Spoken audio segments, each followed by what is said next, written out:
I traveled to Queens, New York to meet Valeria Divinorum, an Argentinian artist who works with a very specific material, glass. I just like the challenge, and the technique I do is pretty straightforward. It's kind of like creating puzzles. You know, as you see the different pieces, each one has its own spot. Valeria received formal training as an architect, but her understanding of space, form, lighting, and composition took her down a different path. I like to work with space, with my background as an architect. I'm interested in exploring the perception of space. I like to create art installations where people can interact and feel part of the work itself. I don't like when I think that I'm just presenting myself as an artist that has a cool idea and people go to see it. I like when people get involved. That's why I always have flashlights in my installations so people can play around with the lights and then explore the textures and all the different effects of the colors. I work a lot with, as I was saying, geometry, inspiration in nature, but also what it's called sacred geometry, which are patterns that appear in nature. They're patterns that appear in the growth of flowers, they're patterns that appear in our own body, in galaxies, and these patterns, I use them in my work, and it creates some sort of harmony when you look at the pieces. It also can be seen in fractals, for example. Like that piece that we have over there, that pyramid, it's called Sierpinski pyramid.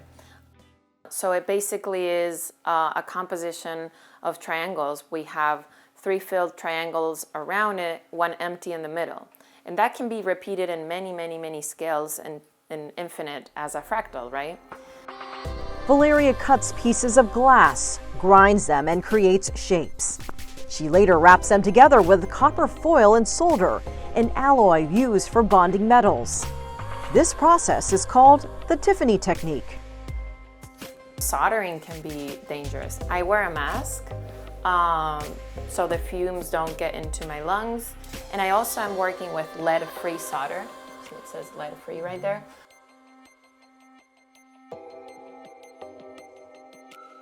We can see that the light hitting through it creates a color, but it bounces off the opposite complementary color from the color wheel. So if the piece of glass is projecting purple, it's going to be bouncing off yellow. So that's something interesting that NASA created these type of glass that are called dichroic. So then when we use glass and mirror with the effects of the optics that these elements and material have, then we can understand a little bit about the mechanics of perception. It has the power to transform. Valeria converts glass into art, and her art is powerful enough to change the way people feel and think.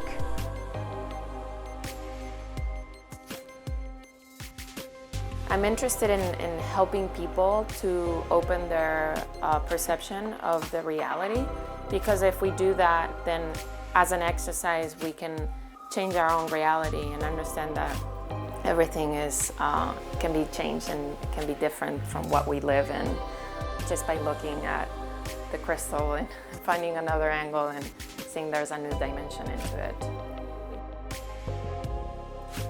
She brought this glass globe all the way back from her home in Argentina when she relocated to the U.S. years ago.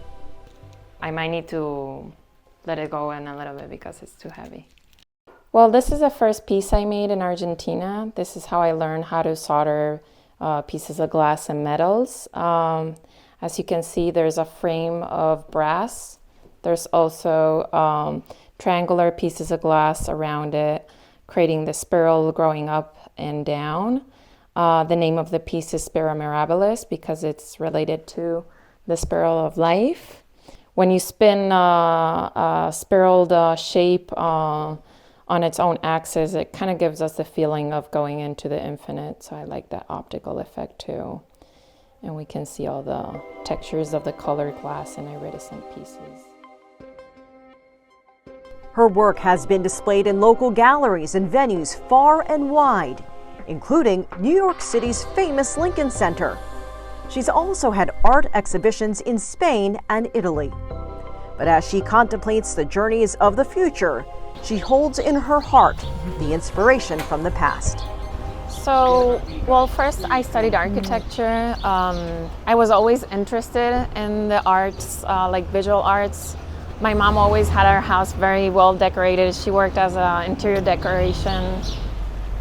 My aunt is an architect, and she brought me a book of Gaudi, the architect from Barcelona.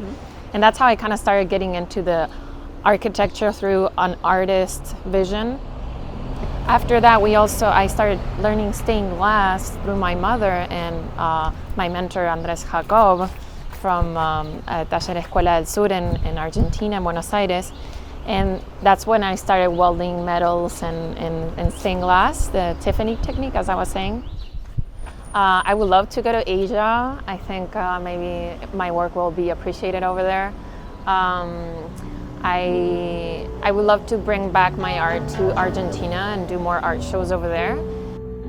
After all, art knows no boundaries or frontiers, especially when light and color are on your side.